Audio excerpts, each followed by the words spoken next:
Cultivating is something that's done over a long period of time. It can be cyclical. When we think of cultivating, we think of plants and crops and the seasons and how the winter pruning, protection from the frost or the pests, nourishing, nurturing will bring rewards or provoke a better crop at the right time. The cultivator's glyph is a little sprout from the ground, and the cultivator will manage that growth, mitigate any risk and nurture that sapling until it's come to fruition and beyond.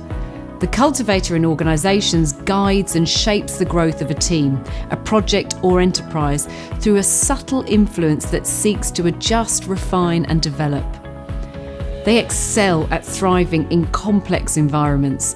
They have an innate ability to understand risk. They naturally find themselves in project management environments, particularly huge projects with lots of streams, asset management and risk management.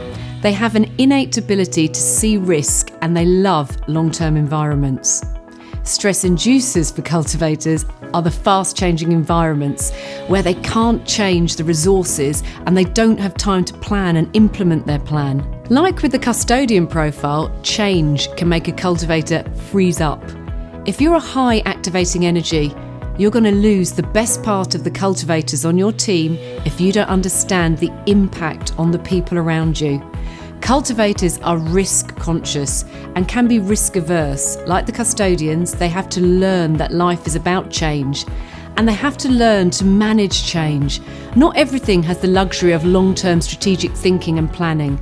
Sometimes we have to make quick decisions. Planning is a key skill for the cultivator.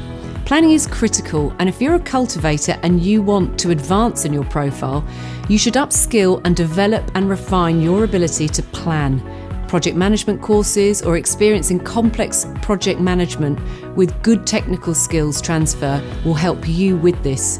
Risk management, not just in terms of mitigating or removing risk, but also seeing risk as an opportunity and how you use your inherent nature around risk to understand how risk is turned into an opportunity. Grow the value of the asset under your care, increase the return on investment, find ways to increase the value of the assets under your care.